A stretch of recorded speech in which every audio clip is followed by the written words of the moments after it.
अंजुमन अतफाले अब्बासिया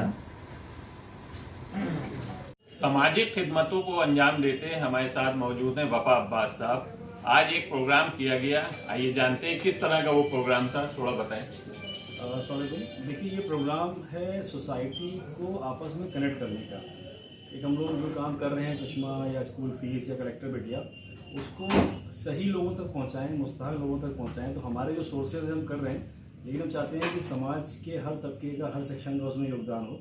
इसी वजह से जो लखनऊ की अंजुमनें हैं, इनके साथ हम लोगों ने कैंपेन शुरू किया है कि हर अंजुमन से हम लोग उनके जो सीनियर लोग हैं उनको बुलाएंगे, सम्मानित करेंगे, उनसे बात करेंगे, अपनी प्रॉब्लम बताएंगे, अपनी स्कीम्स बताएंगे और उनसे एक रिक्वेस्ट करेंगे कि वो ऐसे ज़रूरतमंद लोगों को सामने लाएं जिनको सच में ज़रूरत है, जहाँ हमारा जाने का टारगेट है। जैसे आपने चश्मे की स्कीम की है और भी तरह कलेक्टर बिटिया किया है, तो माशरे को आगे बढ़ाने का काम कर रहे हैं। तो इसकी प्रेरणा कैसे मिली आपको, कैसे आपने चाहा कि आगे बढ़ा जाए या माशरे को आगे बढ़ाया जाए? हमारे जो रक्षा मंत्री हैं भारत के, हमारे सांसद हैं लखनऊ के, माननीय राजनाथ सिंह जी, उन्होंने मुझसे पिछले साल ये बात कही थी अब्बास कि तुम्हारा रिकॉर्ड मैंने देखा, तुम्हारा रिकॉर्ड सही है और मैं चाहता हूँ कि तुम समाज में रह के लखनऊ के हर ज़रूरतमंद, धर्म, जाति, मज़हब सबसे ऊपर उठकर, जहाँ तक कि किसी वजह से लोग कनेक्ट नहीं हो पा रहे हैं, मुख्य धारा में नहीं आ पा रहे हैं, उन सब से आप बात करो।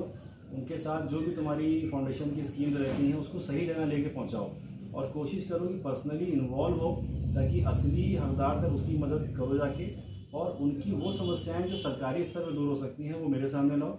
इस सिलसिले में हम लोग लगातार ग्रुप बना के उनके साथ में मीटिंग रोल करवाते रहेंगे। इस नवंबर के महीने में और अक्टूबर लास्ट में हम लोगों ने 2 ग्रुप की मीटिंग उनसे कराई थी और वो इस बात को लेकर बहुत खुश भी हुए कि यही वो लोग हैं, समाज के मार्गदर्शक हैं, समाज के मोबिलाइज़र हैं, जिनको सामने आना चाहिए था। और इस कोशिश को उन्होंने पसंद किया है और हमारी आगे भी कोशिश रहेगी आपके चैनल के माध्यम से ऐसे सभी लोग जो चाहते हैं कि समाज को आगे बढ़ना चाहिए, ठहराव से निकलने का वक्त है, वो आगे आएँ, हमारे साथ चलें। हम सरकार में उनको सभी टॉप के लोगों से मिलवाएंगे और उनकी बात रखने का पूरा मौका देंगे। जैसे इससे पहले आपने 12 अंजुमनों को बुला करके मीटिंग की थी, आज भी आपने 12 अंजुमनों को बुलाया, तो क्या इससे निष्कर्ष निकला, क्या मोटिव था आपका?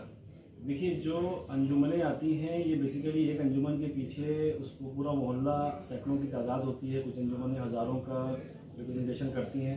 ये सभी बहुत मेहनती लोग होते हैं और इन्हीं की वजह से जो आज़ादारी वापस खुल पाई और जो चीज़ें मुहर्रम अच्छे से मैनेज हो पाता है, उसमें इन अंजुमनों का बहुत बड़ा रोल है। और शायद मुझे लगता है कहीं ना कहीं कि इनका जितना तारीफ, जितना सम्मान होना चाहिए, शायद थोड़ा उससे कम कहीं रह जाता है।